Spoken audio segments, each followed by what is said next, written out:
There was something wrong with the man sitting on the other side of the grid. It was not what he said. It was not the tone of voice. It was the smell. A smell of damp land, of stored, of time stopped. I was there in the confessional, as I was always. 43 years of priesthood, 1,000 and many nights listening to sins, some small ones, some so heavy that they carry the soul of those who confess and also the listening. But that was different. He went slowly. I heard the steps, slow, dragged, almost hesitant, as someone who hasn't stepped on that floor for a long time, as someone who forgot the weight of his own body. The gate is range. He sat down, and I knew, even before seeing him, that something was deeply wrong. It was a Thursday, 10:30 of the night. The church was empty, as it is always at that time. Only me, the weak light of the side candles and the heavy silence that fills the air when there is no one else. The shadows stretch the walls when the candles shake. The crucifix above the altar seems bigger at night, more imposing, more vigilant. I like this time. I always liked it. That's when the really guilty people appear, not those coming in the morning, full of hurry and small sins, not those who pray 3 Hail Marys and follow their lives, but those who carry something too big, something that cannot wait for the day to lighten, something that can only be said in darkness where God's eyes seem more distant. The confessional is in the left corner of the church, an old dark wood cabin with a grid in the middle and 2 heavy curtains that drown out any sound. On the one hand, the penitent, of the other, me. The grid protects me, or at least that's what I thought. It creates a distance, a separation between sin and who listens, between the confidant and the confessor. That night I realized that she did not protect anything. That night I realized that some things cross any barrier. I was finishing to organize the missal when I heard steps from the main door. I looked at the clock on the wall, 10:28. The church closes at 10. I always leave the door open until 10:30 if someone needs it,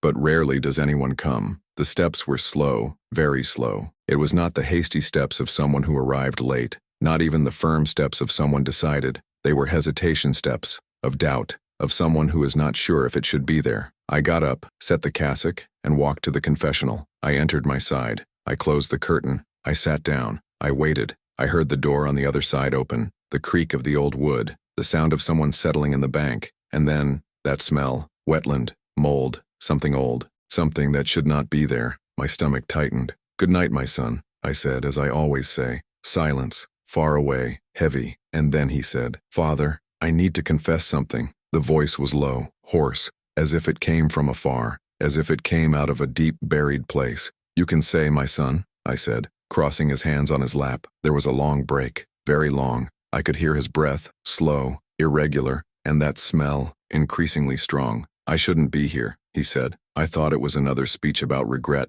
about lost time, about returning to faith after years away. I had heard this so many times, but there was something different in his voice, something that made me pay attention. "Everyone is welcome at God's house," I said, trying to sound welcoming. "No priest." The Lord did not understand. He paused. "I shouldn't be alive." My body froze. I looked at the grid. I couldn't see his face right. Just the silhouette, a dark shadow motionless on the other side, and that smell of damp earth that seemed to sprout from the air itself. "What do you mean by that?" I asked, trying to keep my voice firm. "I died, Father, 7 years ago." My throat dried up. I thought it was a metaphor. I thought he was talking about having lost faith, about having moved away from God, about feeling dead inside. But that was not it. I was buried. I had a funeral. My wife cried over my coffin. My children put flowers in my tomb. He spoke slowly as if each word cost. "My name is on a tombstone, in the cemetery, left side near the gate, 2nd row." My heart beat fast now, too strong, too high. "What are you called?" I asked. My voice almost failed.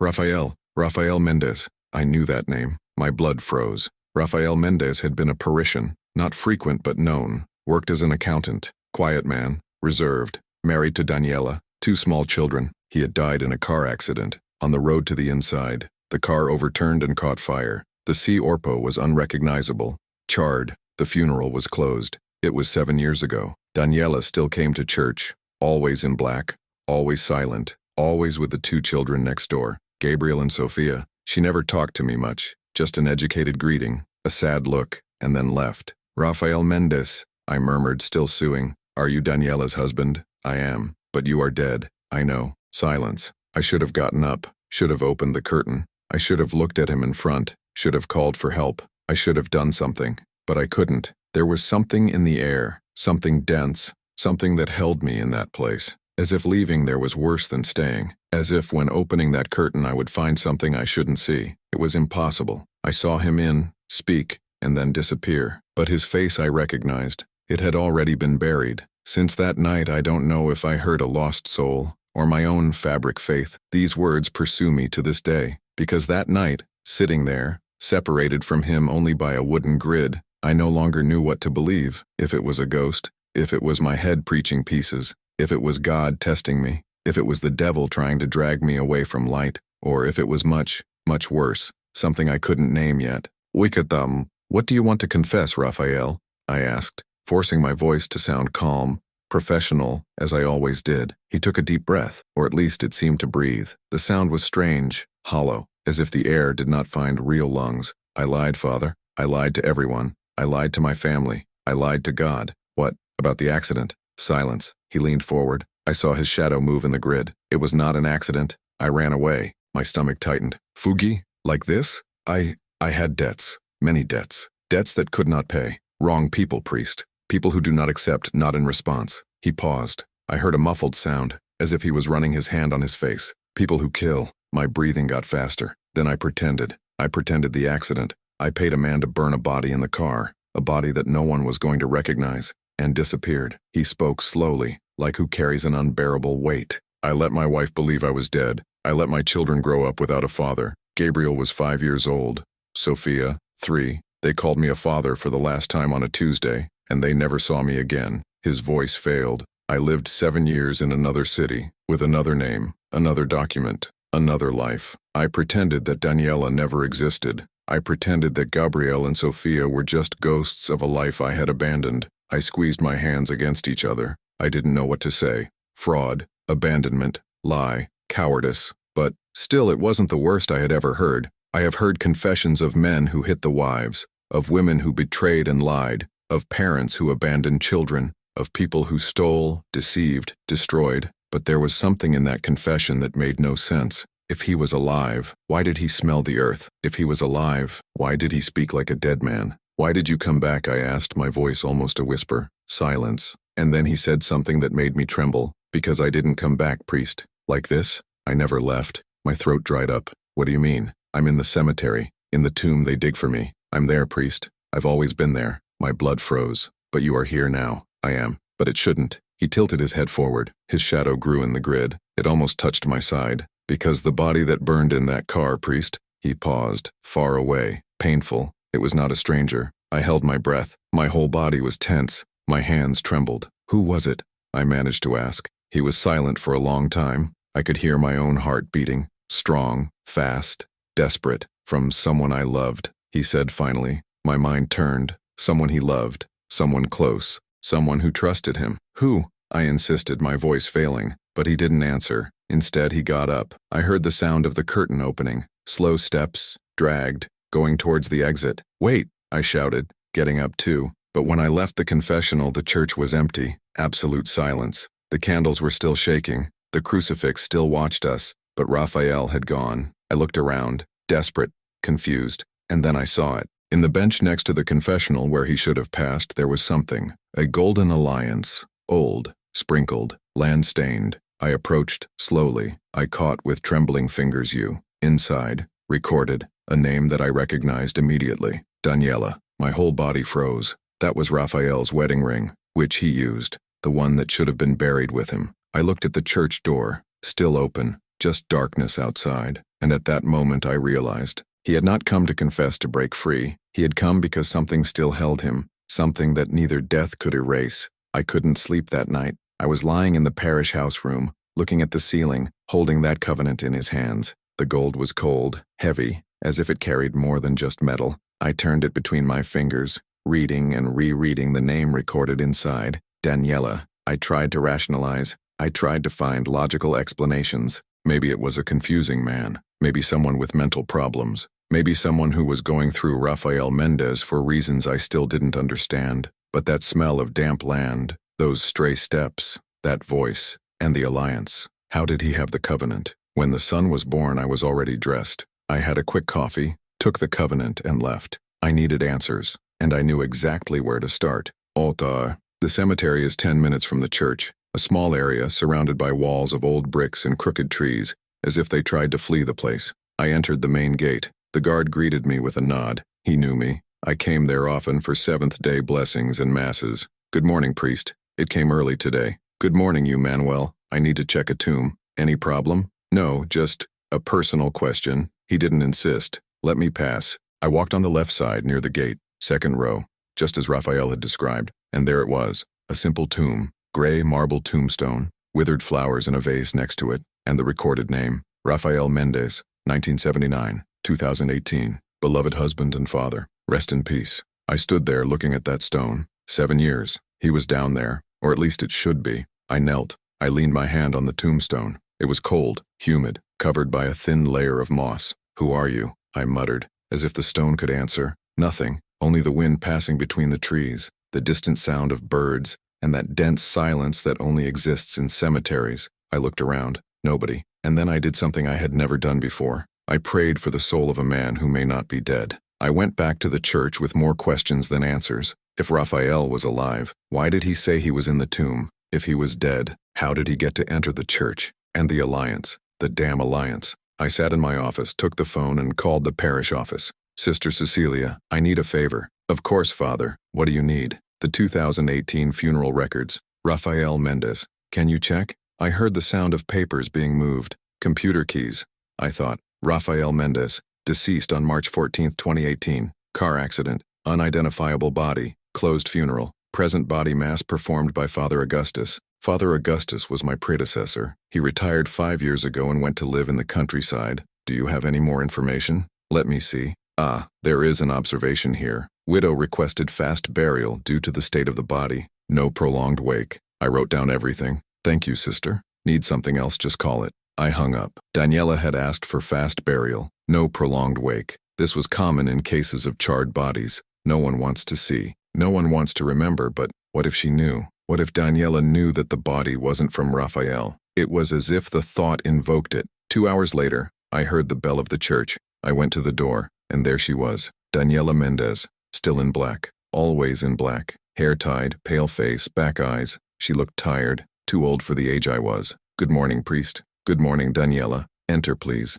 She went slowly. He looked around, as he always did, as if looking for something, or someone. I need to talk to you, she said, her voice low. Of course. Let's go to the office. We walked in silence. She sat in the chair facing my table. I sat on the other side. I put my hands on the table, and I felt the weight of the covenant in the pocket of the cassock. What can I do for you? I asked, trying to sound calmly. She was silent for a moment. It took a deep breath. I had a dream, priest. A dream of Raphael. My blood froze. Tell me about him. He was in the church, in the confessional, and called me. I said I needed to tell me something important. She paused. His eyes were damp. I know it looks crazy, but it seemed so real. Swallowed dry. When did you have this dream? Yesterday at night. I woke up at 3 in the morning, and I couldn't sleep anymore. 3 in the morning, a few hours after Raphael was here, or whatever it was. I watched Daniela carefully. She moved in her hands. I looked down. I bit the lip. Signs of nervousness, of guilt, of something not said. Daniela,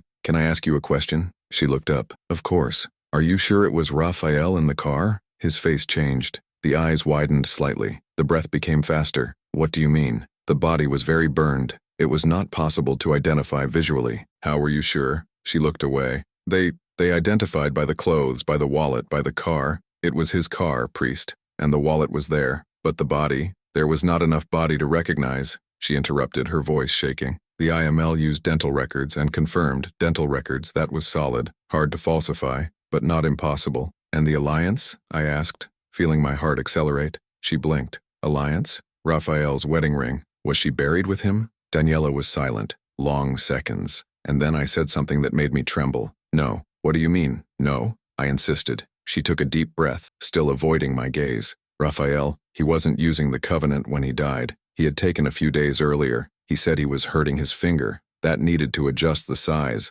My mind turned. And where is she now? I don't know. He said he had taken the jeweler, but after the accident, I never found it again. I put my hand in my pocket. I felt the cold metal. I could show her. I could put that ring on the table and see its reaction. But something stopped me. Something told me it wasn't the time yet. Daniela, did you love Raphael? She looked at me, surprised by the question. Of course I loved it, even with the problems. His face hardened. What problems? The debts, the men who sought him. She was pale. How do you know that? I'm a priest, Daniela. People tell me things. She lowered her head. Yes, there were debts. Raphael, he made some bad choices. Wrong investments, loans with wrong people. And did you know that before he died? You knew. We fought because of that. But I still loved him, priest. Even with everything. His voice failed. Even if he left me alone with the children and with all that debt. Didn't the debt die with him, I asked. Daniela gave a bitter smile. It should, but it didn't die. I had to sell the house, sell the car, all, to pay what he owed. How much was it? 200,000. My stomach tightened. This is a lot of money. I know. It took me 3 years to pay. I worked on 2 jobs. The kids hardly saw me, but I paid, priest, until the last penny. She took a deep breath, cleaning her eyes. And do you know what is funny? No one told me who these men were. No one told me what Raphael did to duty so much. They just showed up, charged, and left. Like ghosts. Ghosts. That word echoed in my head. And you never tried to find out? I tried. But whenever I asked, they told me not to get in. That was better that way. That if I paid, it would be all right. And stayed? She hesitated. It was left. It's been 4 years that no one else seeks me. It's okay now. But his voice did not sound convinced. And I realized Daniela was lying. Or at least, omitting something. I watched her in silence. His body was tense. Your shoulders bent inward, and then I saw it. She moved in her throat. He ran a hand over his neck, as if adjusting something, and for a brief second, I saw a glow. A cord. Fine. Golden. I leaned forward. Daniela, what do you have around your neck? She froze. Yeah, it's just a cord. Can I see? She hesitated, and then slowly pulled the cord out of the blouse, and there, hanging, was a small pendant. It was not a cross. It was not a saint medal. It was a key. Small. Gold. Old. What is that? I asked. She hid quickly, sticking back into her clothes. It's just a memory from Raphael. He gave me. Before you die. A key? Yes. What? She got up. Too fast. I need to go, priest. The children will arrive from school. Daniela, wait. Thanks for the conversation, and left. Fast. Desperate. As someone who fled before saying too much. I was sitting there, alone in the office. A key. Raphael gave him a key before he died. Or, before disappearing. I took the covenant from my pocket. I looked at her. Daniela said Raphael was not using the covenant when she died, that he had taken to adjust. But Raphael said in the confessional that the body in the car was from someone who he loved it, someone close, someone who trusted him. And what if the body wasn't a stranger? What if it was someone in the family? My heart hit faster. I got up, went to the file and took the parish registers of 2018. I searched. I looked for any other death near the date of Raphael's accident, and I found it. Pedro Mendez, Raphael's brother, deceased on March 10, 2018, 4 days before the accident. Cause of death, not registered. My blood froze. Raphael had a brother who died 4 days before him, and no one had told me. I took the phone, called Sister Cecilia again. Sister, about Pedro Mendez. Did you have a funeral? There was a break. No, priest. The family asked for immediate cremation, without mass. No ceremony. Why? It's noted here, at the widow's request. Widow, Daniela. I hung up the phone slowly, and I understood. Raphael did not pretend his own death with an unknown body. He used his brother's body, Pedro Mendez. That name was echoing in my head for hours. Sitting in the office, with the parish records scattered on the table, I tried to understand how I had lost it. As no one had mentioned, like the death of a brother just 4 days before Raphael's accident, he had gone unnoticed. Immediate cremation, without mass, no ceremony, at the widow's request. Daniela, but wait, Daniela was a widow of Raphael, not from Peter,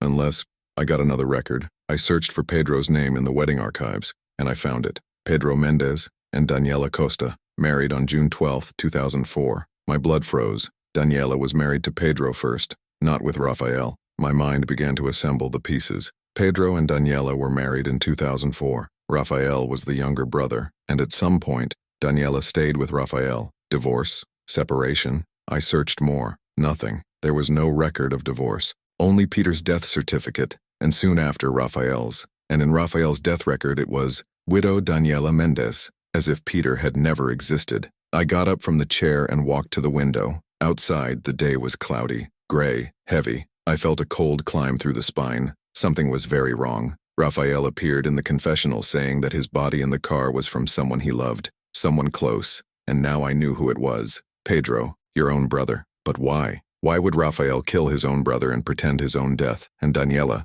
what was her role in all this? I took the covenant my pocket again. I turned between my fingers. That cold gold, that weight. Daniela said Raphael was not using the covenant when she died, that he had taken to adjust. But what if he had taken for another reason? What if that covenant wasn't just Raphael? I looked into her again. Daniela, just the name. No date, no initials. It could be Peter's covenant, or Raphael, or both. I needed more information. I took my coat and left. The civil registry was 3 blocks from the church, an old building of peeled walls and smell of old paper. I entered and went to the counter. Good morning. I need to consult death certificates. The attendant, a middle-aged woman with thick glasses, looked at me suspiciously. Why, Father? Pastoral questions. I am organizing seventh-day late masses. She didn't seem convinced, but let me pass. I went to the files. I searched 2018, March, Pedro Mendez, deceased on March 10th. I took the certificate. Cause of death, head trauma. My stomach tightened. Head trauma. Accident, fall, aggression. There were no details, just those 2 words. And below, the signature of the coroner. I searched for Raphael's certificate. Rafael Mendez, deceased on March 14th. Cause of death, carbonization in car accident. I compared the dates. Pedro died on a Tuesday. Raphael died on a Friday, 4 days apart. And in those 4 days, what had happened? I went back to the church with my head heavy. I sat in the office and took the phone. I called the IML, Forensic Institute. Good morning. Good morning. Here is Father Antonio, from the Parish of Our Lady of Sorrows. I need information about a 2018 necropsy. Name of the deceased, Pedro Mendez. Deceased on March 10th, 2018. I heard the sound of keys being typed. I thought, what do you need to know? The cause of death was head trauma. Was there an investigation? Pause. According to the records, no. Was considered domestic accident. Fall in the stairs. Fall on the stairs? Yes. Witness confirmed. The widow, Daniela, of course. And there was full autopsy?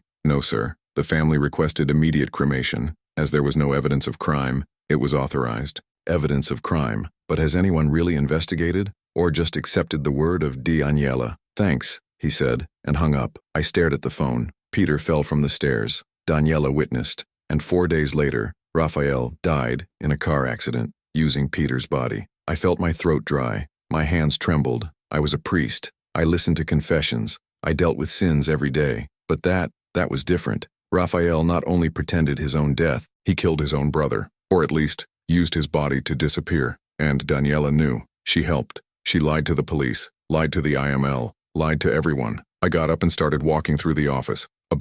My head spun. Why would they do that? The debts. Raphael said he had debt. Wrong people. People who kill. What if he had to disappear to save himself? What if Peter, were you dead for another reason? What if Raphael just took advantage of the situation, or what if it caused the situation? I didn't expect to see her again anytime soon, but that same afternoon, she came back. He entered the side door of the church, looking around as if he feared being followed. I was lighting the altar candles when I saw it. Daniela? She turned, scared. Father, sorry, I need to talk to the Lord again. Of course. Let's go to the office. No, here, please. His voice was trembling. I walked to her. We stayed there in the middle of the empty church, only the weak light of the candles between us. What happened? I asked. She took a deep breath. His eyes were red, swollen. I was not honest with you this morning. My heart accelerated. What? About Raphael. Above all. She paused. He looked at the crucifix above the altar, and then said, Raphael didn't die in that accident. I already knew, but listening to her, it was different. Continue, I asked, my voice almost a whisper. She wiped her eyes. He pretended. He paid someone to burn the car, to make it look like he had died, and then disappeared. Because of the debts? She nodded. Yes, he owed a lot of money, and they would kill him. So he did the only thing he could do. He used Peter's body. Daniela froze. His eyes widened. How do you know? I know, Daniela. I know everything. She started to cry. Low, silent. I didn't want to. I swear I didn't want to, but Raphael said it was the only way, that if he did not do this, we would all die. Peter was already dead when Raphael used his body. She hesitated, and then with a broken voice he replied, yes, but something in the way she said made me doubt. How did Peter die, Daniela? She looked away. I already said, he fell from the stairs. This is the official version, but what really happened? Silence, far away, heavy. And then she said something that made me tremble. Pedro discovered. What did you find out? About me and Raphael. My blood froze. Were you together while you were still married to Pedro? She nodded, embarrassed. How long? 2 years. Since Raphael returned to the city. He had gone away for a while to work in the south, and when it came back, we got closer, and Pedro found out. Yes, he saw us, one night, and he went crazy, shouted. He said he was going to destroy us. That was going to tell everyone, that was going to take the children out of me. She took a deep breath, trembling. And Raphael tried to calm him down, but Peter wouldn't stop. He advanced in Raphael, and then, she paused, and then Peter slipped. He hit his head on the corner of the table, and fell. Did you slip? Yes. Or was it pushed? Daniela looked at me, her eyes full of tears. I don't know, Father, it happened so fast, I don't know, but I knew. She was lying, or at least, omitting the truth. I looked at her neck. The golden cord was still there, hidden under the shirt. The key you use around your neck, what does it open? Daniela took her hand to her chest, instinctively protecting the cord. I can't say. Daniela, you came here to confess, to get rid of the weight, so tell me, what does that key open? She looked around, as if someone could be listening, and then with almost inaudible voice he said, a safe. Where? In the house where we lived, me and Pedro. First of all, it happens. And what is in this safe? She closed her eyes. Money. Who? From Raphael. He hid there, before pretending to death. He said it was supposed to use, to pay the debts, to take care of the children. How much? 300,000. My stomach tightened. 300,000 reais. Raphael had said he owed 200,000, and hid 300. Daniela, where did this money come from? She opened her eyes, and in them, I saw fear. I don't know, Father. I swear I don't know. But she knew. She always knew. Where is Raphael now? I asked. She hesitated. I don't know. Daniela, don't lie to me. Not here. Not in the house of God. She took a deep breath, and then said, he came back. My heart stopped. It returned? When? A week ago. It appeared at my house. At dawn. He knocked on the door, and when I opened, there he was. What did he want? The money. He said he needed the money, that the people he owed were still after him. And you gave? She shook her head. No. I said I had used everything, to pay the debts, to raise the children, but he didn't believe it. She paused. He said he knew I still had, that he knew where he was, and if I didn't give it, he would tell everything. Who would tell? For the police. To everyone. He said he would blame me. I would say that I killed Pedro. My whole body froze. Was it you? Daniela looked at me, her eyes full of pain. No, priest. I swear to God that it was not me. So it was Raphael. She didn't answer, but silence was already enough answer. Daniela, Raphael came here last night. He entered the confessional and told me everything. She was pale. This is impossible. Why? She swallowed dry. Because Raphael is dead, priest. My blood froze. Like this? He died. In truth, 3 days ago. My mind turned. What are you saying? She started to cry harder now. When he came back, when he came to ask me the money, I said no, and he was furious. He threatened to hurt me, threatened to hurt the children. She paused, shaking. And then, so he tried to get into force, and I took a knife to defend me, and he advanced. And me, she couldn't end, but I understood. You killed him. She nodded, sobbing. It was self-defense, priest. I swear, he was going to kill me. And the body, where is it? She looked at me, her empty eyes, and said something that made me tremble to the bones. In the grave, in his grave, where it should always be. I stood there in the middle of the church, looking at Daniela. She had said something impossible. Raphael was dead, real dead, 3 days ago, and she had killed him, and placed the body in his tomb. My mind spinned, trying to sue. Daniela, you are telling me that you killed Raphael 3 days ago, and put his body in the cemetery. She nodded, still crying. Yes, and no one saw it? Has no one helped you? It was at dawn. I dragged my body to the car. I put it in the trunk, and I went to the cemetery. My throat was dry. And how did you manage to open the tomb? She looked down. The tomb was never healed right. Raphael, when he pretended to death, he paid someone to make the coffin empty, only with sand and stones inside, to have weight, if anyone checked. She took a deep breath. Then I opened it. I took the sand, and I put Raphael there, where he should always be. I felt a cold climb through the spine. Daniela, do you understand what you are telling me? I understand, Father, and that's why I'm here, because I can't take it anymore to carry it alone. She fell to her knees, her hands together, pleading. I need forgiveness. I need God to forgive me. I couldn't stand it. He was going to kill me. I was going to kill my children. I had no choice. I should have comforted her. It should have put a hand over his head and prayed, but I couldn't, because there was something that made no sense. If Raphael had been dead for 3 days, who was in the confessional last night? Daniela, get up, I asked, trying to keep her voice calm. She got up, clearing her eyes. You said Raphael died 3 days ago. Yes. And you buried you in the cemetery. In his grave. Yes. Then explain to me one thing. I took the covenant from my pocket. I put it in the palm of my hand. I showed her. Daniela was pale. How do I have this here? This alliance that was on Raphael's finger, and that he left in the bank of the confessional last night. She looked at the covenant, then to me. This is impossible. That's what I thought too. Father, I swear Raphael is dead.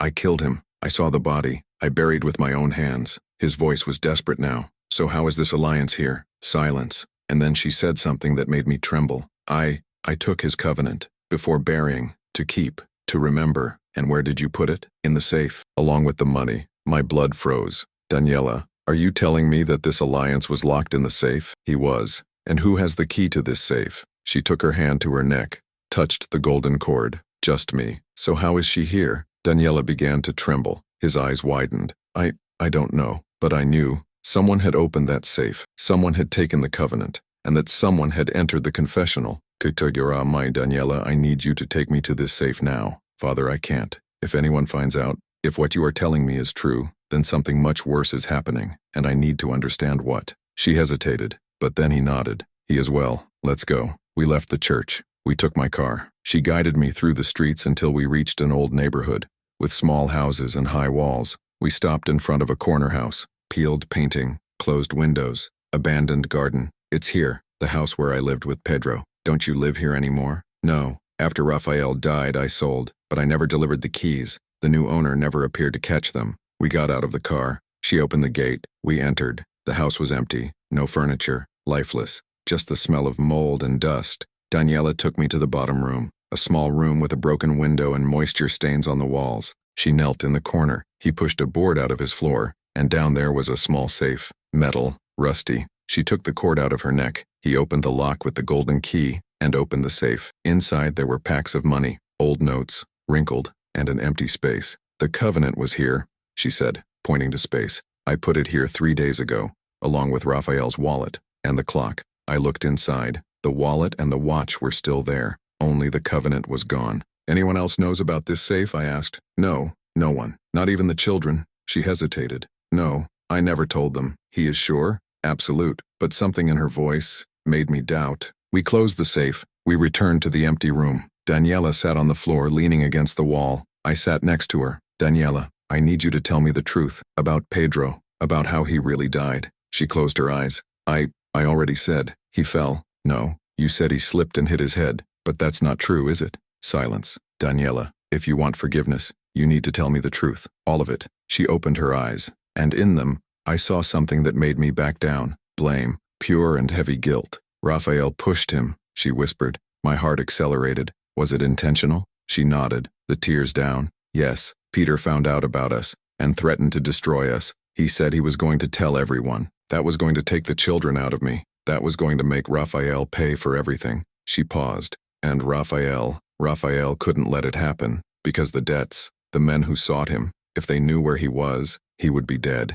Then he killed Peter. Yes, he waited for Peter to climb the stairs and then pushed. Peter fell. He hit his head on the corner of the table and died on the spot. She sobbed, and I saw everything. I was there, and I did nothing. My stomach rolled. And then Raphael said we had to pretend it was an accident, that if anyone discovered, we were both arrested, and the children would be alone. She took a deep breath, trembling. So I called the police. He said Peter had fallen, and they believed, because there was no reason to doubt. And Pedro's body, was that Raphael used in the car? She nodded. Yes. 4 days later, Raphael paid someone to get the body before the cremation, and put it in the car, and burned. And the dental records? How did you go through this? Daniela looked at me, the empty eyes. Raphael and Peter were brothers, and very similar. Dental records were close enough, and as the body was very burned, IML did not investigate. My God, they had planned everything. The money in the vault, I said. Where did you come from? Daniela looked down. Life insurance. Whose life insurance? From Pedro and Raphael. My blood froze. Explains that. She took a deep breath. Peter had life insurance of 500,000 reais, and I was the beneficiary. When he died, I received. And Raphael had, of the same value. And when he died, I received too. My mind turned. 1 million reais. Yes, and you planned it from the beginning. She didn't answer, but silence was already enough answer. Daniela, you and Raphael killed Peter, not because of debt, not because he found out, but for the money. No, she shouted, getting up. It wasn't like that. It was not planned. Pedro really discovered about us. And Raphael, he panicked. He didn't want to kill him, but it killed. Yes. And then we saw the opportunity, the insurance, the chance to start over. Then Raphael suggested, feign your own death, use Peter's body, and disappear with the money. She fell to her knees again. But I didn't know he would come back. I didn't know he would come after me, that he would want everything. And you killed him to protect the money. She looked at me, her eyes empty. I killed him to protect my children. That I stayed there, looking at her. Everything made sense now. Peter was killed. Raphael used his body to pretend his own death. Daniela received 2 life insurance, 1 million reais. And when Raphael came back, she killed him to keep everything. But there was still something that didn't fit. Daniela, if Raphael has been dead for 3 days, if you buried you in the tomb, if the alliance was locked in the vault, I paused. Who was in the confessional last night? She looked at me confused. I don't know, Father. I swear I don't know. Are you sure Raphael was dead when you buried you? Absolute. I checked. He had no pulse. I couldn't breathe. It was cold. And no one else knew about the vault? Nobody. But then something came to mind. Daniela, where are your children now? She was pale. At home. With the neighbor. How old is Gabriel? 12. And Sophia? 10. 12 years. Enough age to understand. To listen. To see. Daniela, is it possible that Gabriel saw where you hid the safe? She was silent. And then with a trembling voice he said, yes, it's possible. My blood froze. Daniela, where was Gabriel the night you killed Raphael? She swallowed dry. At home. In his room. Sleeping. He is sure? I think so. Did you check it out? She didn't answer. And at that moment I understood. Gabriel had seen everything. He had seen his mother kill his father. I had seen where she hid the money. I had taken the covenant and had gone to the confessional, pretending to be Raphael. But then, why that smell of land? Why do those dragged steps? Why that voice? I looked at Daniela and said something that made her tremble. Daniela, are you sure you buried Raphael alone? She was pale. What do you mean? You said you dragged your body to the car. That put him in the trunk, which went to the cemetery. And that put him in the grave. Yes, alone, in the middle of the dawn, without help. She nodded, uncertain. A body of an adult man weighs on average 80 pounds. How much do you weigh? 50? She didn't answer. Daniela, it's impossible for you to do so alone. But I did it. No, you didn't do it. I looked at her straight into the eyes. Someone helped you. And then she said something that completely destroyed me. It was Gabriel. Gabriel, the 12-year-old boy, the son who grew up without a father, who saw her mother kill Raphael. That helped drag the body. That opened the safe. Who took the alliance. And that entered the confessional, pretending to be the ghost of his own father. I stayed there in the empty house, looking at Daniela. She had collapsed. He was sitting on the floor, hugging his knees, crying softly. Gabriel saw it all, she said, her voice broken. He woke up when Raphael arrived, heard the discussion, and when I took the knife, he was at the bedroom door, just watching. My stomach rolled. He saw you kill Raphael. Yes, and you asked for help from him, to hide the body. She nodded, embarrassed. I had no choice, priest. I couldn't do it alone. He was small, but strong enough to help me drag, to hold as I put it in the car. She paused, cleaning her eyes. He said nothing, it just helped me, as it was understood that it needed to be so. I felt a tightness on my chest. A 12-year-old boy, helping the mother hide a body, carrying this secret alone. And then, I asked, after buried Raphael, Gabriel was okay? Daniela shook her head. No, he changed, stopped talking, stopped eating right, stay hours in the room alone. Sometimes I hear him talking, but when I come in, there's no one there. She looked at me, her eyes full of pain. I destroyed my son, priest. I turned him into an accomplice of a murder. And now, he's no longer the same. Everything made sense now. Gabriel had seen where his mother hid the money. I had seen the covenant. And one night alone, he decided to go to church. For what? To confess, to ask for help? Or to become the father he never had back? I remembered the voice in the confessional, hoarse, distant, as if it came from afar, a child's voice trying to sound like an adult. The smell of damp land. Gabriel had helped bury his body. His clothes, his hands were to be dirty of earth, impregnated. The dragged steps, the weight of carrying something too big, of having seen something that a child should never see. And the words, I shouldn't be here. I died, Father. It's been 7 years old. Gabriel was not just pretending to be Raphael. He was reliving the story. I was trying to understand, or I was trying to tell me what really happened. But there was something that still tormented me. How did Gabriel know everything? He had 12 and you. It was just a child when Raphael died for the first time. I was only 5 years old. How did he know about debt? About Peter's body? About the plan? Daniela, did you tell all this to Gabriel? She hesitated. No, never. I never said anything about Pedro. I never said that Raphael had fled. I just said the father had died, and I tried to protect them from the truth. So how does he know? She looked at me, her wide eyes. I don't know, but I knew. Children hear, children observe, children understand more than we think. Gabriel had grown in that house. He had seen the discussions between Daniela and Raphael, had heard whispered conversations. The tension had felt, and when Raphael returned, when Daniela killed him, Gabriel finally understood. Your father had never died. His father had fled,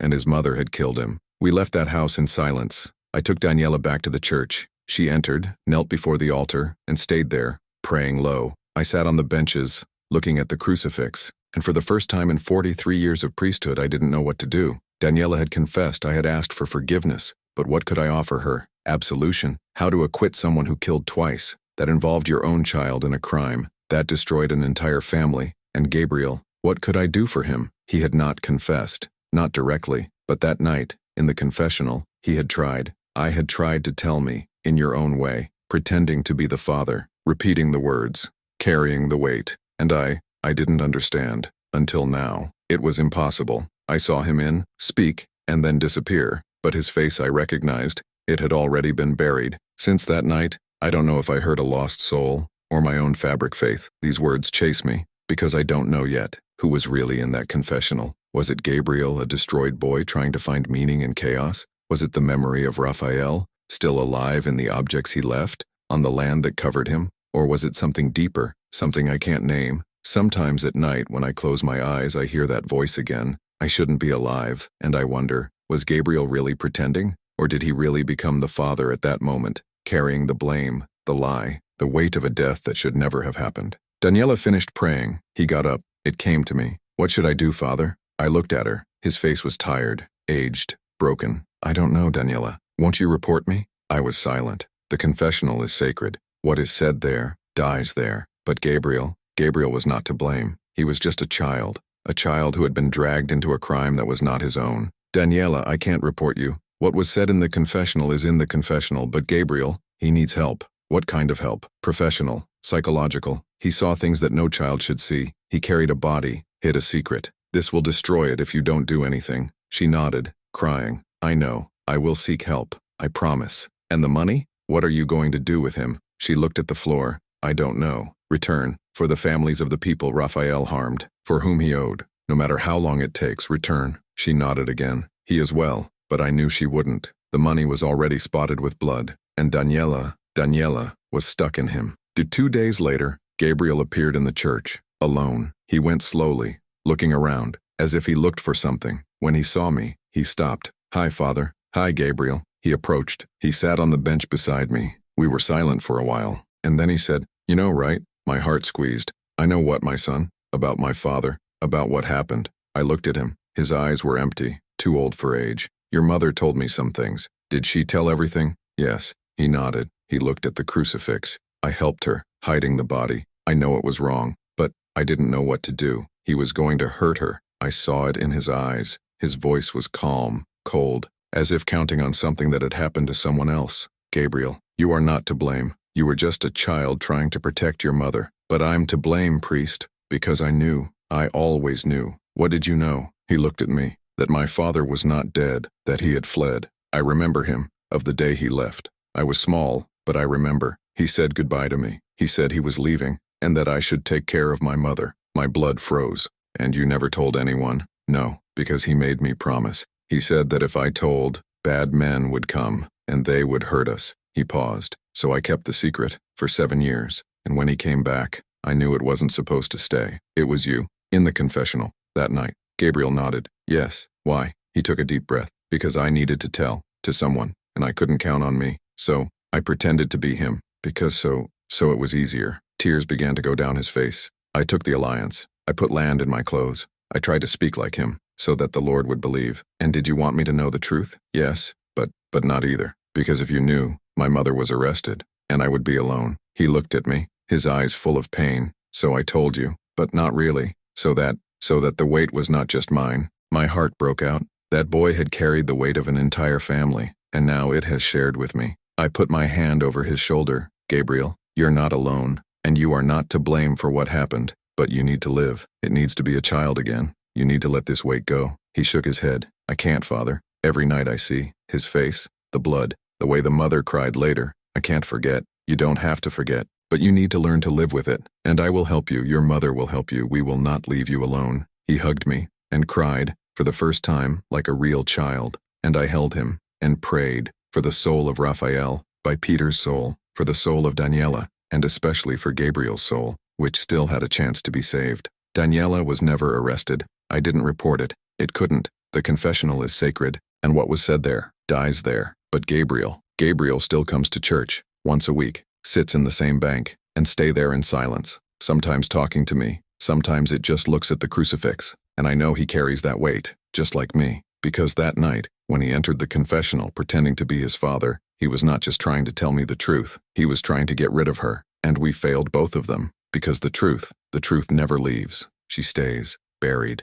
like Raphael in the grave, like Pedro in the burnt car, like all the secrets that should never have been said. It was impossible. I saw him speak, and then disappear. But his face I recognized. It had already been buried. Since that night I don't know if I heard a lost soul, or my own fabric faith. Today, when I close the door of the confessional, I still smell the damp land. I still hear those dragged steps. I still see the shadow of a man or a boy sitting on the other side of the grid, and I wonder, did Raphael really come back? Was it just Gabriel trying to be the father who lost? Or do some dead never really rest? That night I closed the confessional door, but the words still chase me to this day, and perhaps they always lose, because some secrets are too big to die, even when buried.